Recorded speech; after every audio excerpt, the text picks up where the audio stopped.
नमस्कार, आप देख रहे हैं सिटी पोस्ट लाइव। मैं हूं श्रीकांत प्रत्युष, मटिहानी विधानसभा क्षेत्र में हूं और यहां के विधायक जो फिर से चुनाव मैदान में है, राजकुमार सिंह। कैसा चल रहा है चुनाव प्रचार? बहुत अच्छा चल रहा है और बहुत अपार जन समर्थन प्राप्त हो रहा है। कितना कवर कर लिया पूरा क्षेत्र? मैं क्षेत्र तो लगातार हमने कई राउंड कवर कर लिए हैं, लेकिन जो अंतिम होता है उस नामांकन के बाद वो भी हमने अधिकांश किया और लगातार अभी कर रहे हैं। पिछला चुनाव आप एलजेपी के टिकट पर जीते थे। उस समय जब एलजेपी का केवल एक बिहार में विधायक बना था, आप ही बने थे, तो उस समय कितना कठिन था, इस समय क्या फ़र्क है? मुझे उस समय भी लोगों ने काफ़ी समर्थन दिया था।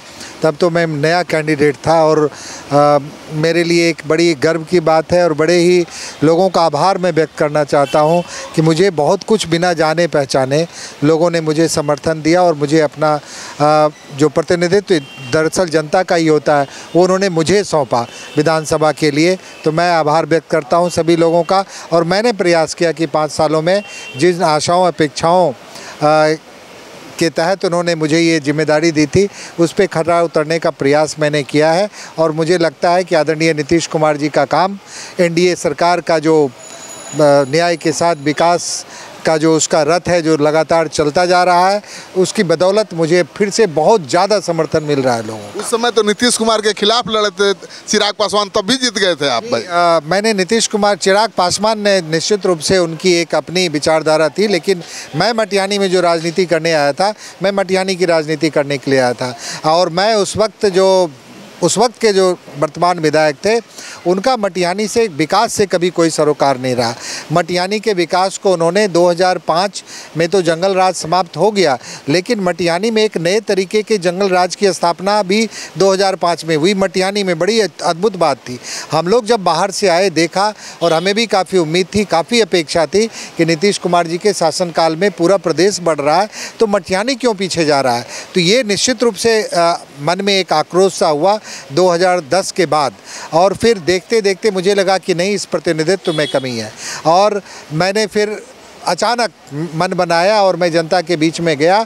और जनता भी, मुझे लगा कि जनता भी ऊब चुकी थी और इस तरीके की राजनीति से, बड़ी सस्ती लोकप्रियता वाली राजनीति जिसका विकास से कोई सरोकार नहीं था। और लोगों ने, मुझे लगता है शायद इसी अपेक्षा से मुझे चुना और मैंने प्रयास किया ईमानदारी से कि मैं उनकी अपेक्षाओं पर खरा उतरूँ। नीतीश कुमार के साथ आप क्यों गए? अपने लिए या मटिहानी के लिए? मैं सिर्फ मटिहानी के लिए गया और अपने लिए जाना होता तो मैं भी काफ़ी कुछ राजनीति में जो लोग हासिल करते हैं वो मैं हासिल करता और मैं डे 1 में चला जाता। मैंने 6 महीने आकलन किया कि और जब मुझे लगा कि मैं मटिहानी के लिए बहुत कुछ ऐसी परिस्थिति में नहीं कर पाऊँगा कि मैं एनडीए में हूँ भी, मैं एनडीए में नहीं भी हूँ, तो वैसी परिस्थिति में मुझे लगा कि नहीं, मैं एनडीए में अगर हूँ तो मुझे एनडीए में पूरी तरह से होना है और नीतीश कुमार जी के साथ में जाना है। और मैंने जाके फिर मटिहानी के लिए मैं मुख्यमंत्री जी का शुक्रगुजार हूँ कि मटिहानी में उनकी कृपा से बिहार सरकार की 1500 करोड़ से अधिक की योजना मटिहानी में मैं लाने में सफल हुआ। केवल मटिहानी में? केवल मटिहानी में। और मटिहानी में वो सारे कार्य भी ऐसे हुए जो कि बिहार सरकार की नीतियों के अंतर्गत नहीं था उस वक्त। जैसे मटिहानी में डिग्री, एक प्रखंड में, एक छोटे से 3 पंचायत के प्रखंड में डिग्री कॉलेज बनना, उस वक्त अनुमंडल स्तर पे ही डिग्री कॉलेज बनने का नियम। हाँ, 15 साल से तो बन नहीं रहा था, 20 साल से था और अनुमंडल स्तर पे ही नियम था। उस नियम को शिथिल करते हुए आदरणीय नीतीश कुमार जी ने सामू प्रखंड में एक डिग्री कॉलेज दिया और उसके बाद प्रखंड स्तर पे डिग्री कॉलेज का बनाने की नियमावली उसके बाद आई। आज वो डिग्री कॉलेज निर्माणाधीन है। तो ये सारे कार्य जब मुझे लगा कि नीतीश कुमार जी का दूरदर्शी नेतृत्व है, सोच बड़ा अचूक है उनका विकास के प्रति, और मुझे इस बात का फ़ख्र है कि मैंने सही चयन किया और सही समय पे चयन किया और चयन करके, और अब मैं थोड़ी पहले आ गया और हमारा दल भी है वो बाद में आया उस नेतृत्व में, लेकिन आज हम सब इकट्ठे होके उसी नेतृत्व के तहत काम कर रहे हैं। और मटिहानी की जनता का अपार आशीर्वाद तो मुझे मिल ही रहा है। मुझे लग रहा है कि इस बार मटिहानी की एक बहुत ही दमदार उपस्थिति विधानसभा में होगी। आपके पिता के नाम काम का भी तो फायदा मिला होगा पहले चुनाव? बिल्कुल मिला। पहले चुनाव में, मैं इस कहने में कोई गुरेज नहीं है, पहले चुनाव में मैं अपने पिता के नाम का ही मुझे फ़ायदा मिला, क्योंकि मैं यहाँ नहीं रहता था, मैं बाहर में रहता था और था भी, मैं राजनीतिक रूप से भी सक्रिय नहीं था। सामाजिक सक्रियता मेरी रहती थी, लेकिन राजनीतिक रूप से मेरी किसी भी दल से मैं जुड़ा हुआ नहीं था, लेकिन मेरे पिता का कर्म था जिससे लोगों ने मुझे पहचान मिली। और वो चुनाव सिर्फ़ और सिर्फ मेरे पिताजी, मुझे लगा अचानक, मैंने कभी उनका नाम नहीं लिया, लेकिन विपक्ष के लोगों ने ही उनको जीवित कर दिया फिर से चुनाव में, और वो चुनाव जनता के आशीर्वाद से जीतने में मैं सफल हूँ। बेगूसराय के लोग थोड़े कामदेव सिंह को बोलेंगे? मुझे नहीं लगता है कि भूलेंगे। आज भी वो प्रासंगिक हैं। आज भी जगह जगह मैं जाता हूँ तो लोग निश्चित रूप से अच्छे रूप में और अच्छे स्वरूप में, और अच्छे व्यक्ति थे, उन्होंने अच्छा कार्य किया था अपने समाज के लिए, और उसी रूप में लोग उन्हें जानते हैं।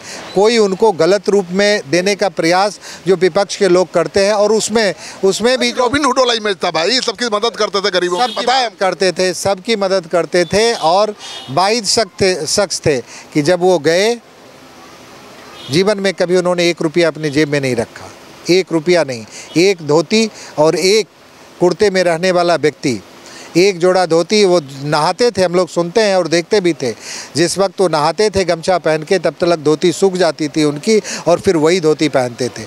उन्होंने अपने पूरा जीवन, एक गरीब परिवार से निकला हुआ व्यक्ति, काफ़ी गरीबी से निकला हुआ व्यक्ति, अपने आप को पूरी तरह से समाज के हित के लिए झोंक दिया। जितने भी जो विवाद हुए वो सामाजिक कार्य के लिए हुए, सामाजिक हित के लिए। इसीलिए नाम हुआ ना उनका। बिल्कुल, इसीलिए नाम हुआ। और 50 सालों के बाद, उनकी मृत्यु के 50 साल आज पूरे जिंदा है, बाद भी जिंदा हैं। और लोग जो उस वक्त, मान लीजिए आज के जो लोग हैं, आज भी कहते हैं, जो उस वक्त 20-70 साल के लोग, 20 साल के होंगे, उनके मन में आज भी उनके प्रति अपार श्रद्धा है। तो मेरे लिए निश्चित रूप से वो बहुत बड़ा संबल। बीजेपी का आपने खाता खुलवाया कुछ 100 वोटों से, लेकिन अब तो आप हैं जेडीयू के उम्मीदवार, मतलब एनडीए के उम्मीदवार हैं, तो कितना मार्जिन से जीतेंगे चुनाव? भोगो सिंह को कितना मार्जिन से हराएंगे? मुझे नहीं लगता किसी भी प्रकार से। भोगो सिंह रिजेक्टेड आदमी है। मटियानी की जनता ने उनको रिजेक्ट कर दिया 2020 में ही, और मजबूरी थे मटियानी की जनता की वो, और वो फिर से अब एक नया आवरण लेके आए हैं। वो आप समझ लें, मटियानी की संस्कृति में फिर से कलम की जगह कुछ और डालने का प्रयास हो रहा है। वो प्रयास मटियानी के लोग सफल नहीं होने देंगे। मटियानी ने उन प्रयासों को देखा है, 15 सालों तक उस त्रासदी को झेला है। और मटियानी के तमाम युवा जो हैं, आज मैं पूछ रहा था युवाओं से, मटियानी में आपको क्या चाहिए? मैंने सिर्फ इतना सवाल पूछा, और उन्होंने कहा कि मटियानी में मुझे कलम चाहिए। तो ये मेरी जीत है, ये सबसे बड़ी कलम तो तेजस्वी बांट रहे हैं आजकल। कलम फेंक रहे हैं वो तेजस्वी कलम फेंक रहे हैं। वो बांटना नहीं होता है, कलम वो फेंक रहे हैं। और कलम यदि बांट दिया होता, बिहार में 15 साल उनको मिला था कलम बांटने के लिए, तो बिहार की ये दुर्दशा नहीं होती।